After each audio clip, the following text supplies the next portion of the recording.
Today we are exploring Hades, the god, the underworld, and those who call it home. Let's start with Hades, the god of the underworld. The eldest son of Titans Cronus and Rhea, brother of Demeter, Hera, Hestia, Zeus, Poseidon. Before Olympus rose to power, before the gods shaped the world, Hades was swallowed whole by his father, Cronus, trapped in darkness. He remained there, silent and patient, until his youngest brother, Zeus, freed him and the other gods, sparking a great war against the Titans. When the battle was won, the three brothers, Zeus, Poseidon, and Hades, cast lots to divide the world. Zeus took the sky, Poseidon the sea, and to Hades fell the unseen realm beneath the earth, the underworld. Unlike his brothers, Hades did not rule over light or storm or waves, but over the dead. It was a kingdom of shadows, where every soul must journey, but none could escape. He built his throne in the depths of the underworld, where rivers of sorrow and fire carved the land, and his three-headed hound, Cerberus, stood guard at the gates. Though he was neither cruel nor unjust, mortals feared him, for he was the god who never smiled, the ruler of what lay beyond life. Yet even in his solemn realm, he longed for companionship. His gaze fell upon Persephone, the radiant daughter of Demeter, and he desired her as his queen. One day as she wandered a meadow, he struck the earth open and swept her into his chariot, vanishing into the depths. Demeter's sorrow was boundless, and as she searched for her daughter, the world withered into the first winter. Seeing the suffering of mortals, Zeus commanded Hades to return Persephone. The underworld king obeyed, but before she left, he offered her a single pomegranate. Unknowingly, she ate a few seeds, binding her to his realm forever. A compromise was made. For part of the year, Persephone would live with her mother, and for the rest, she would rule beside Hades as queen of the underworld. Though he rarely left his domain, Hades was a ruler of order, ensuring that each soul found its rightful place. He was not death itself, that belonged to Thanatos, but the silent judge of the dead.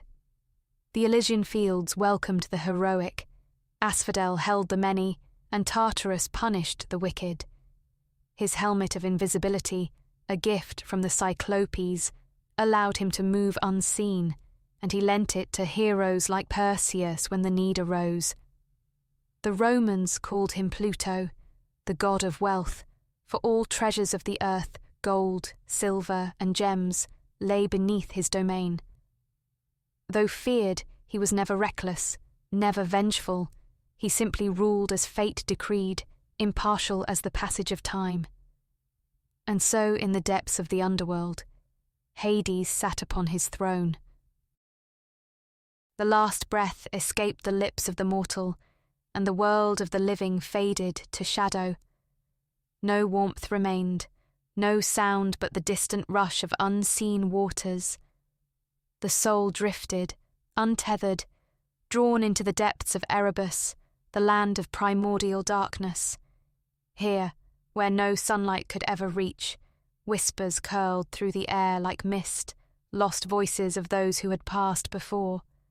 Before the soul, a great expanse stretched out, a land beyond time, ruled not by the gods of Olympus, but by Hades, the silent king, and Persephone, his queen of both life and death. The journey had only just begun. At the heart of the underworld lay the ominous Stygian marsh, where all the great rivers of the realm converged in a shadowy confluence. The rivers Styx, Acheron, Lethe, Cocytus, and Phlegethon wound their dark courses to meet in this vast, mist-shrouded expanse. Its waters were stagnant and black, oozing with the weight of countless ancient sorrows. The marsh was said to be a place of entrapment, where unwary souls could become lost forever, their laments joining the murmur of the dark waters. It stood as a gateway between realms, a place of deep and ancient power, where the very fabric of the underworld seemed to pulse with dread and mystery. To cross it was to tread upon the threshold of shadow and oblivion, a journey fraught with peril and eternal consequence. Then came Charon, the ferryman, his boat scraping against the shore. His hooded form was gaunt, his hands calloused from ages of rowing. He did not speak. He merely held out his hand, waiting. The soul placed a coin upon his palm, the payment that had been given in burial. Without a word, Charon gestured for them to step aboard. The boat rocked as it drifted from the shore, cutting through the dark, icy waters. Charon ferried the dead, silently across the marsh. The journey across was long, the silence broken only by the distant cries from Cocytus, the river of wailing, where the souls of those forgotten by the living wept eternally. The boat reached land, and at its edge stood the monstrous guardian, Cerberus, the three-headed hound. His great paws crushed the ground beneath him, his massive heads snarling, but he did not attack. The dead were allowed to enter. Only the living had cause to fear his fangs. Past Cerberus, a great hall loomed ahead, black and solemn. Within it sat Minos, Rhadamanthus, and Aeacus, the three judges of the dead. The soul was called forward, and the weight of their mortal deeds was placed upon the scales. A moment of silence passed, and the judgment was given. If they had lived a noble life, a path opened toward Elysium, where golden fields stretched beneath a sky of endless twilight. Heroes, poets, and the blessed walked here, basking in eternal peace. Some, having attained great wisdom, drank from Mnemosyne, the river of memory, escaping the cycle of rebirth and rising to the isles of the blessed, where only the most worthy souls dwelled. If their life had been neither great nor terrible, they were sent to the asphodel meadows, a vast and ghostly plain where souls wandered, neither punished nor rewarded. Their memories faded like mist, their names slipping from history, until they were little more than shadows of what once had been. But for the wicked, the path twisted downward into Tartarus, the pit of torment. Here, the wails of the damned echoed, and the air was thick with the cries of Tantalus, forever reaching for food and water just out of grasp.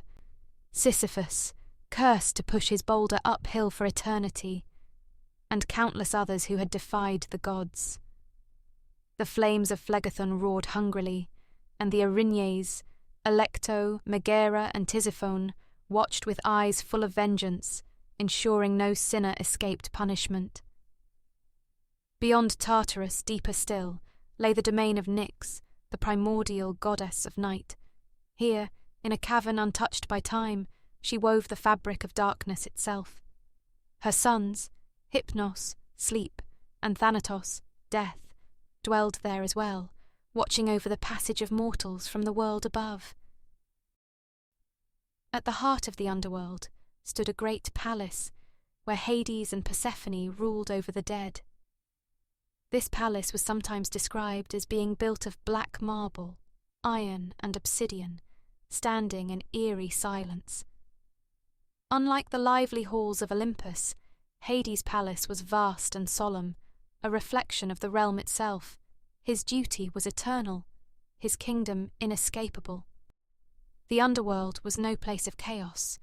It was a realm of order, where every soul found its place. It was guarded by spectres, spirits, and sometimes even the Erinyes, furies.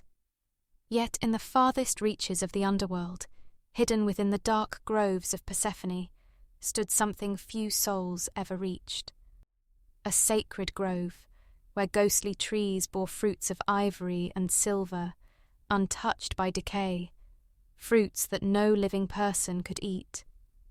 It was here that the Queen of the Dead wandered, her presence both terrifying and gentle, for she alone understood the balance of life and death. And so, the journey ended.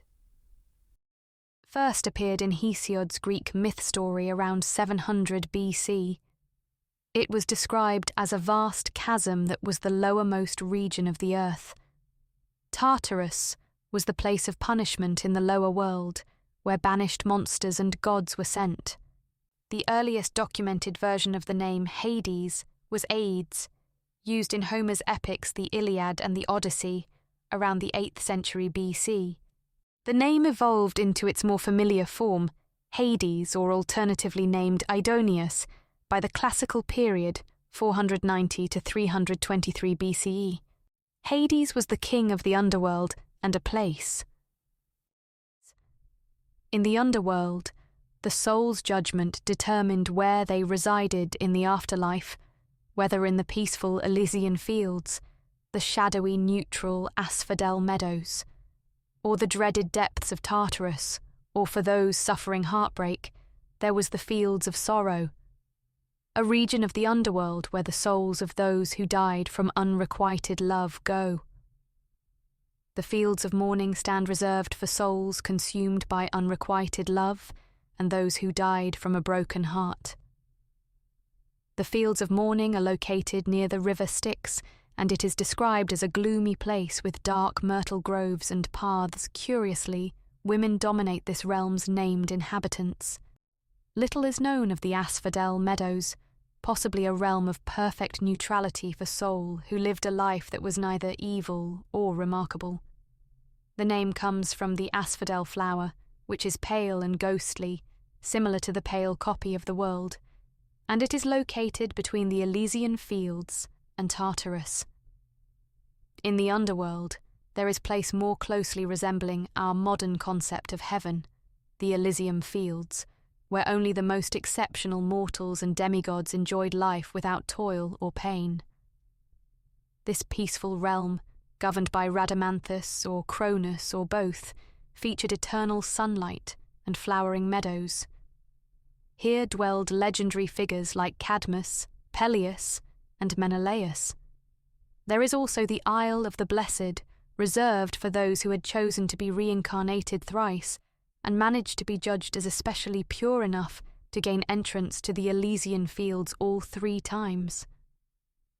In stark contrast stands Tartarus, which Zeus in the Iliad describes as far beneath Hades as heaven is above earth, with gates whereof are of iron and the threshold of bronze. Initially imprisoning rebels against divine order, the Cyclopes and Hecatoncheires during Cronus's reign, then the Titans under Zeus, Tartarus ultimately became the eternal prison for humanity's worst offenders, each suffering punishments befitting their crimes. Its notorious residents included Sisyphus, Tantalus, Ixion, and Tityos. Running through the underworld was the 5-river connection. Each of the underworld's 5 rivers had its own symbolic meaning. Styx was oaths, power, and the boundary between life and death. Acheron, the river of sorrow and pain. Cocytus, the river of wailing and lamentation. Phlegethon, the river of fire, burning through Tartarus. Lethe, the river of forgetfulness, erasing mortal memories. Some sources also include Mnemosyne, the river of memory, as an alternative for souls seeking wisdom instead of reincarnation, named after the Titaness of memory, which would grant them divine knowledge and freedom from mortal suffering. This idea was deeply tied to Orphic mysticism. Apart from the god of the underworld, Hades and his queen Persephone, there are many that dwell within its depths. Let's start with Cerberus, the guardian of the underworld, a monstrous hound with 3 snarling heads, a serpentine tail, and a mane of writhing snakes. He was the terror of all who gazed upon him. His fiery eyes glowed in the shadows, and his razor-sharp teeth dripped with venom. He was the son of Echidna, the mother of monsters, and Typhon, the most fearsome beast to ever challenge the gods. It was Hades who found a purpose for him. When the god of the underworld first took his throne, he sought a guardian, one who would keep the dead from escaping and ensure that no living soul entered without divine will. No mortal force could restrain the restless shades, and few dared to trespass into the land of the dead. Only a creature born of chaos could serve as the perfect gatekeeper. Charon. The ferryman of the dead, a child of Nyx, the grim and silent ferryman, was one of the most feared and inevitable figures of the underworld. Tasked with guiding souls across the dark waters of the underworld, he was the first to greet the newly dead as they arrived at the gates of Hades' realm. Dressed in tattered robes, with hollow eyes that had seen the passage of countless souls, his hands, rough and worn from centuries of rowing, clutched the pole of his ferry, a small, rickety boat that drifted silently over the black water. Charon did not seek company, nor did he offer comfort. His only concern was payment. For a soul to cross the river and enter the underworld, it had to present a coin, obolus or danake, traditionally placed under the tongue of the deceased by the living as part of proper burial rites. Those who were buried without payment were doomed to wander the banks of the river for eternity, lost and unable to reach their final resting place. Their voices, filled with longing, echoed across the dark shore. But Charon never took pity. Without payment, he would not row.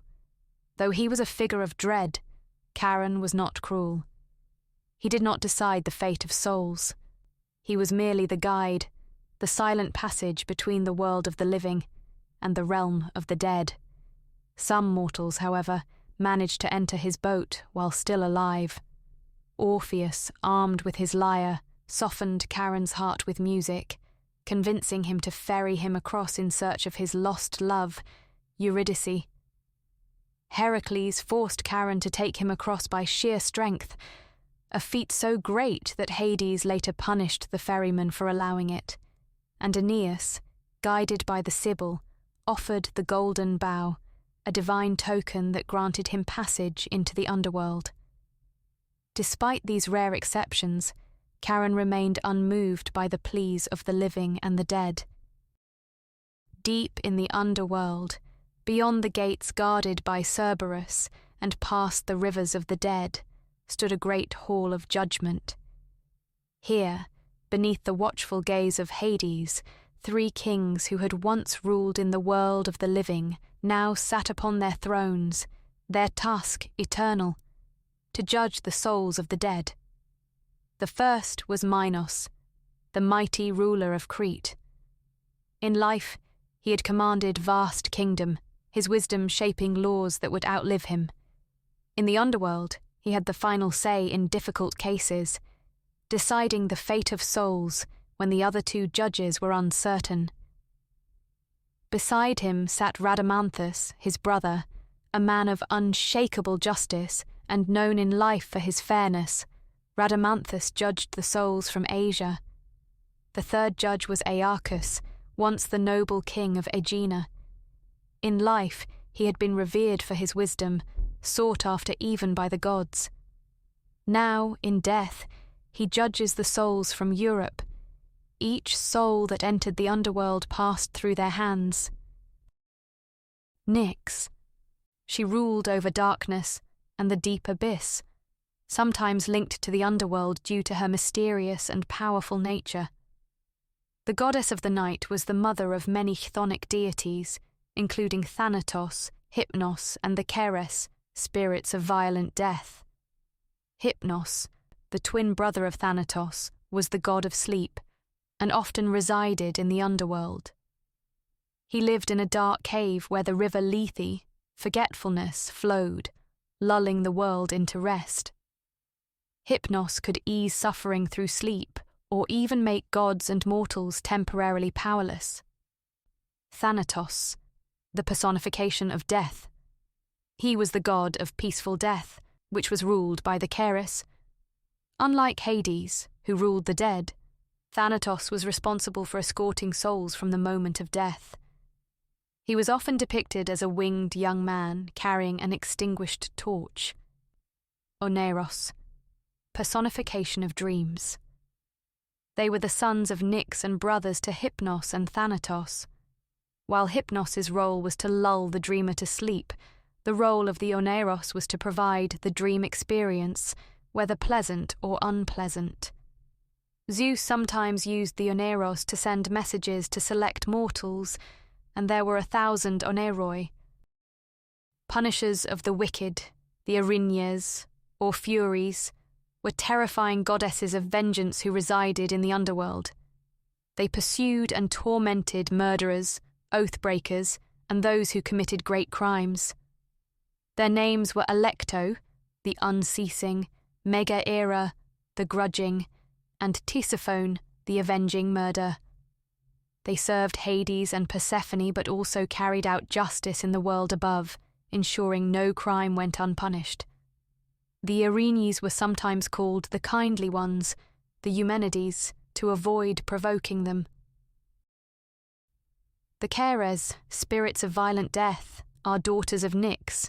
There were an indeterminate number or 1,000 Keres. Singular they were called Ker, which means death or doom. The Keres were dark spirits of violent death, battlefields, and plague. They feasted on blood and dragged souls to the underworld in horrific ways.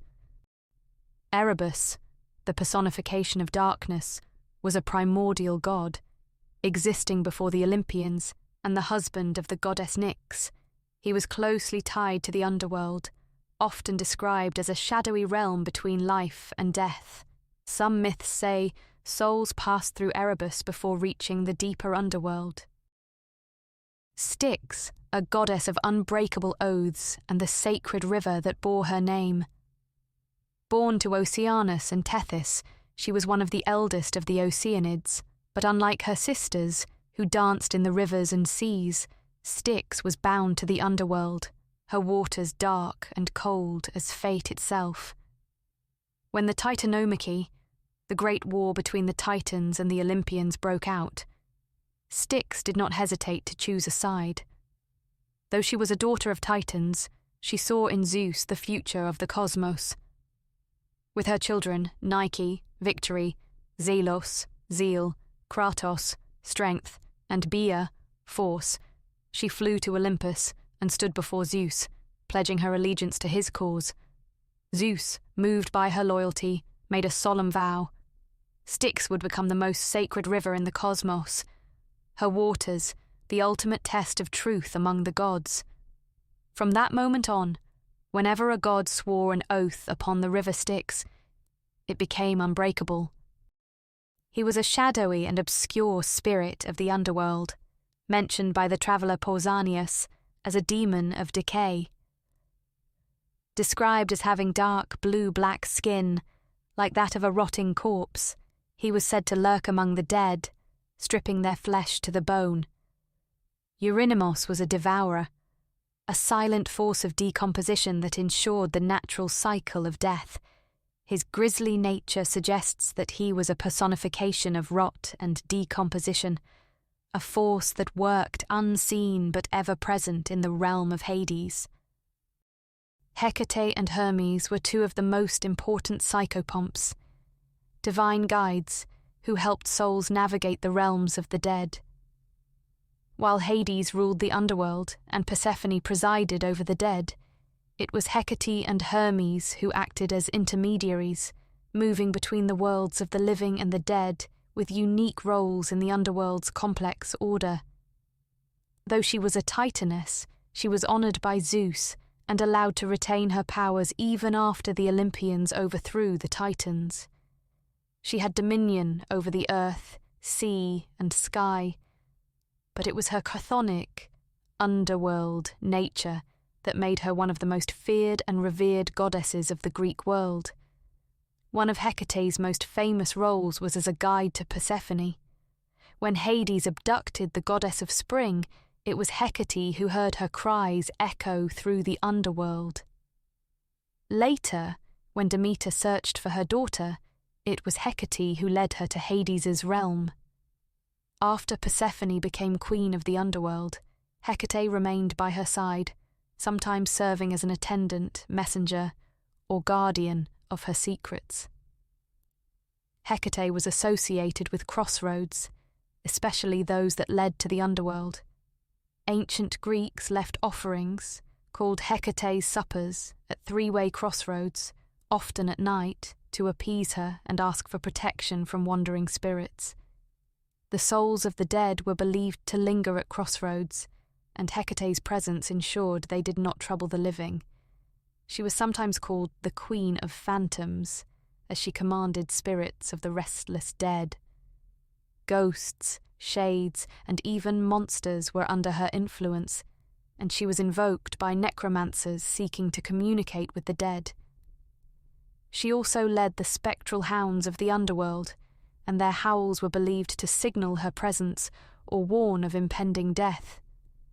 Hecate was often depicted holding torches, lighting the way through the dark paths of the underworld. Souls who were lost could call upon her to find their way, and she was sometimes invoked by the dying to ensure safe passage into Hades' domain. Hermes, the god of travellers, thieves, and messengers, was also one of the most important psychopomps. His role was to guide souls from the world of the living to the world of the dead. Hermes was given the unique role of Psychopompos, soul guide, meaning it was his duty to escort the dead to the entrance of the underworld. He was often depicted carrying a staff, caduceus, and leading spirits through the shadowy land of Erebus. Unlike most gods who avoided the realm of the dead, Hermes was one of the few Olympians who could come and go as he pleased. He was neither feared nor revered by the dead. He was simply their escort. Because of this, Hermes often acted as a messenger between Hades and the other gods, sometimes bringing important souls back to the surface, such as Persephone during her temporary returns. Though he led all souls, Hermes was sometimes given special tasks by the gods to escort notable figures. Hermes brought Orpheus to the underworld when the musician sought to retrieve Eurydice. And he also guided Psyche to the underworld when she was tasked with retrieving beauty from Persephone. Hermes had a protective role over mortals, ensuring that spirits did not linger or cause harm to the living. Some funerary inscriptions invoked Hermes to guide souls safely and swiftly to the afterlife. In some Orphic traditions, Hermes was linked to Lethe, the river of forgetfulness. He was sometimes said to help reincarnating souls forget their past lives before they were reborn into the world. Beside the dark palace of the underworld grew the orchard of Hades. The exact content of the orchard is a mystery, except one. Within the orchard grew the pomegranate tree, whose fruit binded Persephone to the realm of the dead. It was Hades himself who offered Persephone the pomegranate, a gesture heavy with intention and consequence. Persephone, tempted by the fruit, consumed 6 seeds, unknowingly sealing her bond to the underworld. It was Ascalaphus, the son of Charon and Orphne, a chthonic spirit and keeper of Hades' domain, who witnessed the act. Later, when the gods and goddesses convened to negotiate Persephone's return, during time Ascalaphus revealed what he had seen to Hades and the other gods. His testimony sealed her fate, for by ancient law, anyone who tasted the food of the underworld was bound to it. Thus, Persephone was condemned to spend 6 months each year with Hades, marking the barren months of winter. Demeter, Persephone's mother and goddess of the harvest, was overcome with grief and fury at Ascalaphus's betrayal. Though he had spoken the truth, it was a truth that tore her heart. In her wrath, Demeter condemned him to a cruel fate. Some say she cast a great rock upon him, pinning him beneath its weight in the dark lands. Later, when Heracles descended into the underworld on his labours, he encountered Ascalaphus and freed him from beneath the rock. But Demeter's curse had not yet been satisfied. Upon his release, Demeter transformed Ascalaphus into a screech owl, a creature of darkness and ill omen. His feathers turned ashen, his eyes wide and forever watchful, cursed to dwell in the night and bear the burden of his betrayal. From that day forward, the owl became a symbol of misfortune, a reminder of the consequences of harsh truths and the wrath of the gods. Thus, Ascalaphus's name lived on, not as a guardian of Hades' orchard, but as a silent nocturnal witness to the sorrow of the world. Within the plains of Asphodel, the black cattle of Hades roamed, spectral beasts with dark, gleaming hides that absorbed the dim light of the realm. These ominous creatures wandered near the banks of the river Acheron, their silent hooves treading upon the ashen soil. They were tended by a shadowy herdsman. Melinoë, he was a demon, a chthonic spirit of death, who dutifully tended to the cattle in the lifeless expanse of Hades' domain.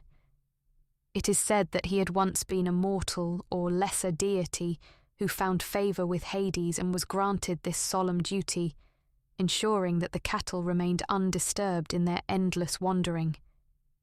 He carried out his role with an unwavering sense of loyalty, rarely crossing paths with the souls of the dead until the arrival of Heracles. During Heracles' 12th labour, when he descended into the underworld to capture Cerberus, the hero encountered Melinoë tending to the dark herd. The two clashed when Heracles, in his great hunger, seized one of the cattle and prepared to slaughter it as an offering to the gods. Enraged by this trespass, Melinoë challenged the mighty hero to a wrestling match, believing that he could best the son of Zeus. However, Heracles, with his divine strength, easily overpowered Melinoë, crushing him in a bone-shattering grip. Only the intervention of Persephone, the queen of the underworld, spared Melinoë from death, and Heracles, satisfied with his victory, released him before continuing his quest. Though humiliated, Melinoë remained a steadfast guardian of Hades' domain, forever watching over the dark herd. Near the borders of dream and shadow grew the elm of false dreams, an ancient tree beneath which the shades of past monsters gathered. Creatures such as the Hydra, Scylla, and Chimera were said to linger beneath its branches. Though these monstrous shades could not physically harm mortals, their eerie presence instilled fear and unease.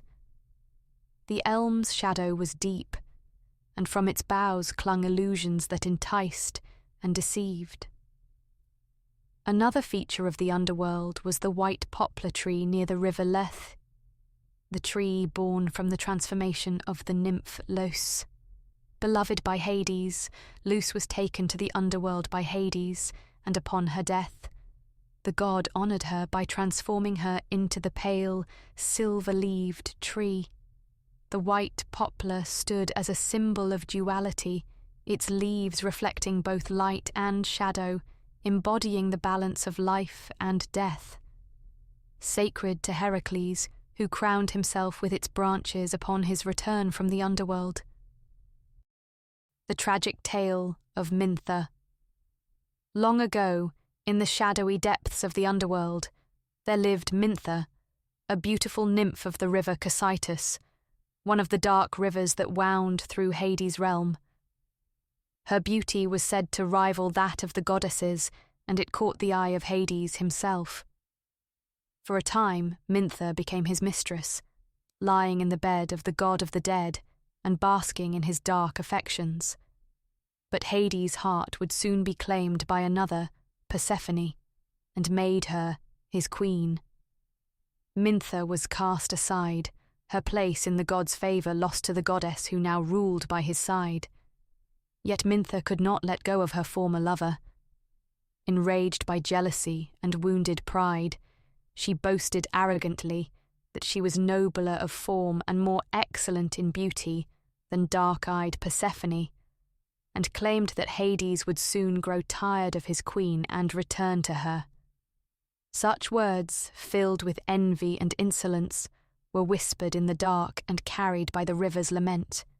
But no slight against Persephone went unnoticed by Demeter, the grieving mother who had suffered too greatly from her daughter's abduction to tolerate any insult. Consumed with fury at Minthe's arrogance, Demeter trampled the nymph beneath her feet, grinding her into the earth. In her wrath, she reduced Minthe to nothingness, her beauty destroyed. Some say this act of trampling alludes to the ancient verb minitho, meaning to reduce, fitting for Minthe's tragic end. Yet from the crushed remains of the nymph, a new life sprung forth. From the soil where her body was destroyed, the mint plant emerged, delicate and fragrant. Its scent became a lingering memory of the nymph's former beauty, but also a reminder of her downfall. Mint plant was used in funerary rites to mask unpleasant smells, and was also linked to the Eleusinian mysteries, where it was part of a fermented barley drink called kykeon. The possible children of Persephone and Hades. Melinoë.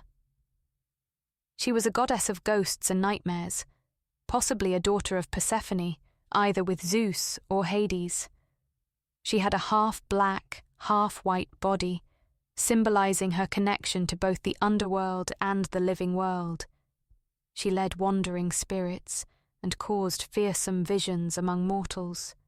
She was half shadow, half light, her form shifting as if torn between two worlds.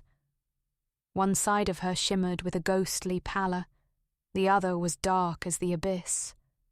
Her eyes gleamed like distant stars, filled with the sorrow of 1,000 restless souls. It was believed Melinoë haunted the night, commanding ghosts to follow and torment the living with nightmares and madness. They were the forgotten ones, the souls who could not rest, who lingered between the realm of the living and the underworld. Some had perished before their time, their deaths sudden and cruel. Others had been denied proper burial rites, their names lost to the wind. And some, bound by anger or sorrow, refused to move on, clinging to the echoes of the world they once knew. In contrast, bronze tablets found from the 3rd century CE suggested Melinoë was also called up to banish malevolent spirits and to protect the practitioner of magic and divination. Melinoë stood at the edge of the mortal realm, her work done for the night. She did not weep for the dead, nor did she pity them. The boundary between life and death was eternal, and she, the daughter of the underworld, would always walk the path between. Makaria, the goddess of blessed death, a lesser-known but significant daughter of Hades and unlike Thanatos, the impartial god of peaceful death, or the terrifying Charon, who brought violent ends. Makaria represented a death that was welcomed, a passing that came with peace, fulfillment, and even joy. She was the embodiment of a soul's gentle transition from the world of the living to the afterlife, ensuring that those who had lived well entered the underworld without fear or suffering. Though ancient texts provide little about her worship, some believed that she guided the fortunate souls to Elysium, the paradise of the afterlife, where the heroic and the virtuous found eternal rest. In contrast to the more fearsome aspects of death, Makaria's presence in the underworld was one of comfort, a reminder that not all endings were tragic. In later traditions, her name became associated with a euphemism for a blessed or happy death, reinforcing her role as a gentle, merciful aspect of Hades' domain. Whether she was actively worshipped or merely honoured in thought, Makaria stood as a beacon of hope among the darker forces of the afterlife. For in the land of shadows, she alone represented the rarest gift of all, an end without pain, a death with dignity, and a journey into peace. Zagreus, the forgotten prince of the underworld, according to the ancient Greek playwright Aeschylus, Zagreus was the son of Hades and Persephone, a chthonic prince with dominion over the restless dead. Others claim he was a far older deity, a primeval hunter who roamed the wilderness, his name meaning the Great Capture, perhaps for his skill in the hunt, or perhaps for the souls he gathered in the realm of the dead.